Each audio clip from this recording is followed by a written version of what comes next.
Eddie Hearn was going around doing interviews saying, "Oh, we have options. We have Usyk. We have," like he was talking like he has all these options, even though. And then immediately, not surprising, WBO came out and said, "Nah, you got to fight Usyk, right?" I think that's the fight to make if he's the mandatory, and you're not going to fight Fury. Fury's going to be fighting Wilder, right? My question to the panel is, does Eddie Hearn want that fight for Joshua? What do you think, Russ? Do you think Hearn wants this fight? I don't know. I'm not maybe in a great position to speak because I work with Usyk, so I might not be the guy to speak on what the business end of this is all about. But I'll agree with Maestro is that I'm telling you, we're going to be ready for this, and don't sleep on Usyk. I'm watching some of the comments come up, and they come up and disappear. A lot of people thinking that Usyk has no shot, blah, blah, blah, blah, blah. Listen, Usyk is as big as Muhammad Ali was. Okay? Usyk's as big as Larry Holmes was. He's 6'3". He's solid. If anything, the thing that he might have going against him is inexperience, and that he didn't pursue a career at heavyweight. There's going to be a certain time to build into that weight class. But I don't think size is the problem in this fight. He's a big man. He's a big, strong man. Believe me. Some people actually do think he has a shot. Some think they don't. But but to add to your point, though, I mean, look.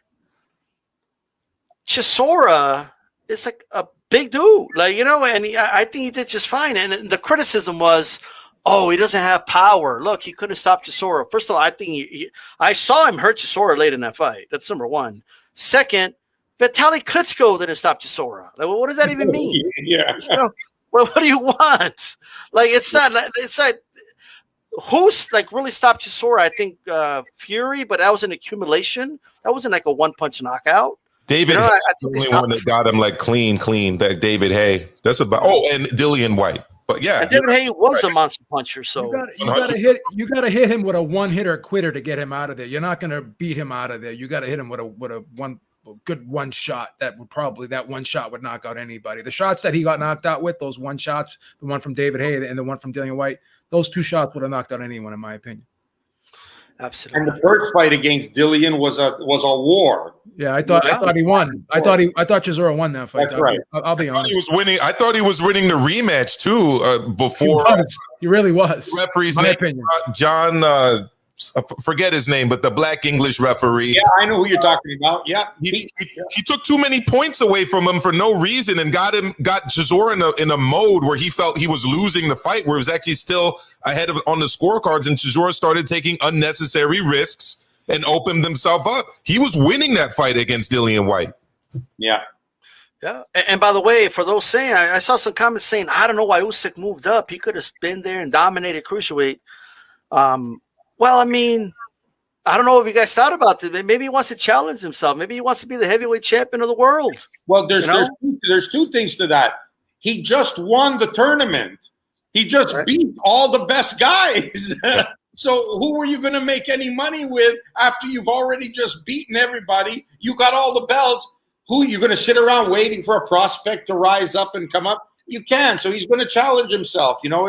It's a great thing that he wants to do that. No one is ever going to take away the fact that, him and Holyfield right now are the two greatest cruiserweights of all time, and now he's moving up to fight in the heavyweight division the same way that Holyfield did. So you can't knock the guy for that.